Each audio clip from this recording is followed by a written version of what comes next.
অন্য একজন দেশের বিতাড়িত প্রত্যাখ্যাত এক মহিলা প্রধানমন্ত্রী ছিলেন তিনি, তার ভরণ পোষণ ইত্যাদি কেন চলবে? এর কারণটা কি?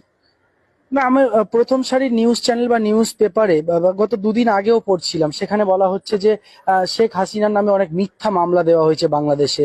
তো সেখানে যদি হাসিনাকে ফিরিয়ে দেওয়া হয় সেক্ষেত্রে তার একটা ক্ষতির সম্ভাবনা রয়েছে বা তার উপর একটা আক্রমণের সম্ভাবনা রয়েছে, সেই জন্য ভারত হয়তো আগলে রাখছে তাকে। তা আপনার ইন্টারেস্টটা কি হাসিনাকে রক্ষা করার? আপনার ইন্টারেস্টটা কি আমি এটা বুঝতে পারছি না। শেখ হাসিনা যেহেতু দীর্ঘদিন বাংলাদেশের প্রধানমন্ত্রী ছিলেন, ভারতের সঙ্গে সুসম্পর্ক ছিল, সে কারণে একটা তার মানে আপনি বলতে চাইছেন যে শেখ হাসিনা ভারতের কর্মচারী ছিলেন এবং এই মুহূর্তে আমাদের রাষ্ট্র চাইবে বা আমাদের সরকার চাইবে তার কর্মচারীকে নিরাপত্তা দিতে। একটা মানবিকতার দিক থেকে হয়তো। আপনি যখন শেখ হাসিনার নির্দেশে পুলিশ গুলি চালালো, তখন রিয়া গোপ বলে একটা 7 বছর বয়সী হিন্দু মেয়েকে স্নাইপার গুলি করে মারলো, যখন 1.5 সহস্রাধিক মানুষকে